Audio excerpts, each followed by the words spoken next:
नमस्कार साथियों, स्वागत है आपका हमारे चैनल भगवत गीता वाईटी पर। आज हम श्रीमद् भगवत गीता के पहले अध्याय के 22वें श्लोक को बहुत ही सरल और भावनात्मक भाषा में समझने जा रहे हैं।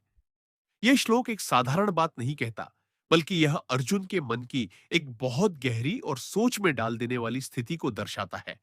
श्लोक है, यावदेतान निरीक्षेऽहम् योद्धुका मानव स्थितान कैर्मया सह योद्धव्यमस्मिन रणसमुद्यमे।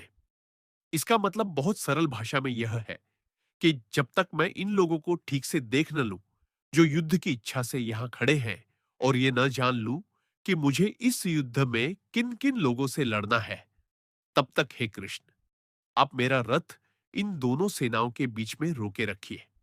अब इस श्लोक को ध्यान से समझते हैं। यहां अर्जुन अपने सारथी श्री कृष्ण से कहते हैं कि रथ को बीच में रोका जाए, ताकि वह उन लोगों को देख सके जो लड़ने के लिए तैयार खड़े हैं। लेकिन सोचने वाली बात यह है कि अर्जुन तो पहले से ही जानते थे कि कौन कौन युद्ध में है। पांडवों की ओर से कौन है और कौरवों की ओर से कौन, यह भी साफ था। फिर भी वह यह बात क्यों कह रहे हैं? असल में यह अर्जुन का मन भावनात्मक रूप से उलझ गया है। युद्ध से पहले जो मानसिक स्थिति होती है, उसका बहुत बड़ा असर होता है। बाहर से तो वह एक योद्धा है, लेकिन अंदर से वह एक बेटा है, एक भाई है, एक मित्र है। जब सामने खड़े अपने सगे संबंधी, अपने गुरु, अपने भाई, चचेरे भाई और साले को देख रहे हैं, तो उनका मन विचलित हो रहा है। वह इस युद्ध को केवल एक लड़ाई के रूप में नहीं देख पा रहे। यहां अर्जुन अपने सारथी श्री कृष्ण से कहते हैं कि रथ को दोनों सेनाओं के बीच में रोका जाए, ताकि वह उन सभी योद्धाओं को ठीक से देख सके जो युद्ध के लिए सामने खड़े हैं। लेकिन सोचने वाली बात यह है कि अर्जुन तो पहले से ही जानते थे कि उनके सामने कौन-कौन खड़ा है। उन्हें पता था कि दुर्योधन, दूर्वाशासन, कर्ण, भीष्म, द्रोणाचार्य, ये सभी इस युद्ध में शामिल हैं। पांडवों की ओर से भी कौन-कौन है, यह भी उन्हें पता है। फिर भी वह श्री कृष्ण से यह आग्रह क्यों कर रहे हैं? असल में यह आग्रह केवल सामने खड़े लोगों को देखने भर का नहीं है। यह देखने की एक भीतरी इच्छा है। यह बाहरी रूप से देखने से ज्यादा मन के भीतर झांकने की कोशिश है। अर्जुन इस युद्ध को सिर्फ एक राजनीतिक संघर्ष नहीं समझते। वह इसे एक पारिवारिक, नैतिक और आत्मिक द्वंद्व के रूप में महसूस कर रहे हैं। जब वह कहते हैं कि वह देखना चाहते हैं कि किसके साथ युद्ध करना है, तो ये शब्द एक गहरे मानसिक और भावनात्मक उलझाव को प्रकट करते हैं। अर्जुन की यह स्थिति किसी भी आम इंसान की स्थिति है, जब वह किसी बड़े और कठिन निर्णय के सामने खड़ा होता है। हमें लगता है कि हम सब कुछ जानते हैं, लेकिन फिर भी हम रुकते हैं। हम देखते हैं, सोचते हैं और अक्सर भावनाओं में घिर जाते हैं। यह वही क्षण है जब एक शक्तिशाली योद्धा, अर्जुन, भीतर से टूटने लगता है। उसकी आंखों में सामने खड़े शत्रु नहीं, बल्कि अपने ही लोग नजर आने लगते हैं। गुरु द्रोणाचार्य, जिनसे उन्होंने धनुष चलाना सीखा था। पितामह भीष्म, जिन्होंने उन्हें बचपन में गोद में खिलाया था। भाई लाई कर्ण, जिन्हें वे वर्षों से जानते हैं। और कई चचेरे भाई, रिश्तेदार, साले, मामा, मित्र, अब सब विरोधी खेमे में खड़े हैं। यह सब देखकर अर्जुन का हृदय भारी हो गया है। वह चाहते हैं कि रथ वहीं रोका जाए, ताकि वह इस स्थिति को ठीक से समझ सके, क्योंकि यह केवल एक युद्ध नहीं, धर्म और कर्तव्य के बीच की लड़ाई है। और साथियों, यही तो हम सबके जीवन में होता है। कई बार हम भी ऐसे मोड़ पर आते हैं जहां हमें फैसला करना होता है कि हम आगे बढ़ें या रुके। क्या जो हमारे सामने है वह दुश्मन है या कोई अपना? क्या हम जो कर रहे हैं वह धर्म है या केवल स्वार्थ? क्या हम सही रास्ते पर हैं? जब भावनाएं तीव्र हो जाती हैं, तो निर्णय लेना और भी कठिन हो जाता है। यही अर्जुन की हालत है। वह युद्ध के लिए आया है, लेकिन जब उसने अपनों को देखा, तो उसका दिल कांप उठा। उसकी आंखें सिर्फ सामने खड़े योद्धा नहीं देख रही थी, बल्कि उन रिश्तों की यादों को देख रही थी जो बचपन से आज तक उसके साथ जुड़े थे। इसलिए वह समय मांगते हैं। वह श्री कृष्ण से कहते हैं, थोड़ा रुकिए, मुझे समझना है कि मुझे किससे युद्ध करना है, क्यों करना है और क्या यह लड़ाई सच में जरूरी है।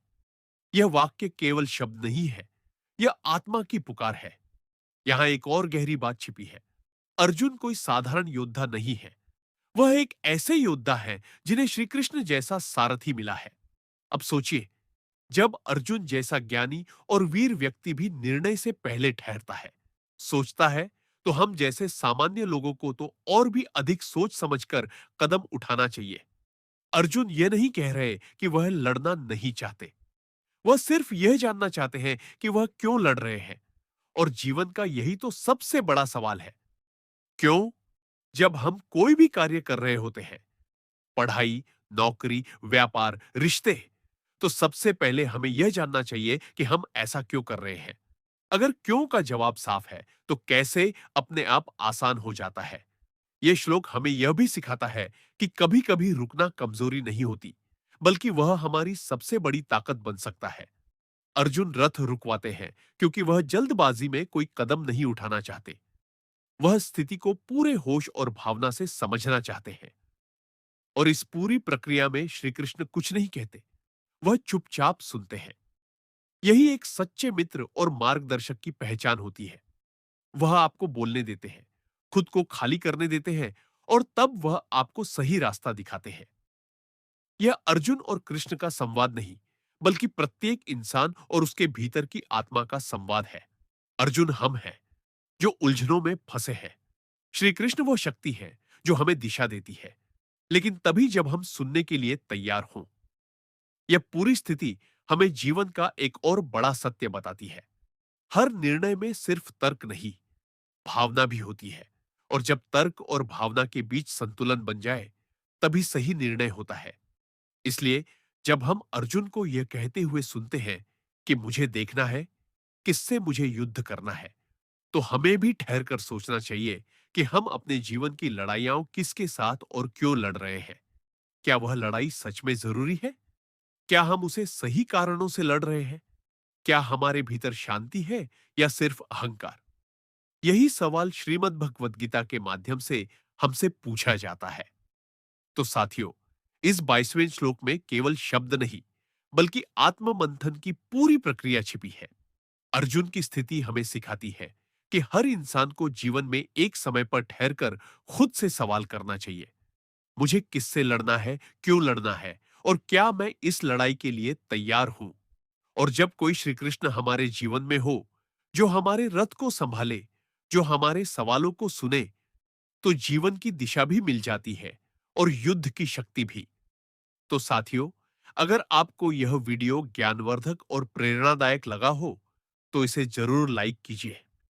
कमेंट में हमें बताइए कि इस श्लोक से आपको क्या सीख मिली, और इसे उन सभी दोस्तों के साथ शेयर कीजिए जो किसी जीवन निर्णय को लेकर उलझन में है।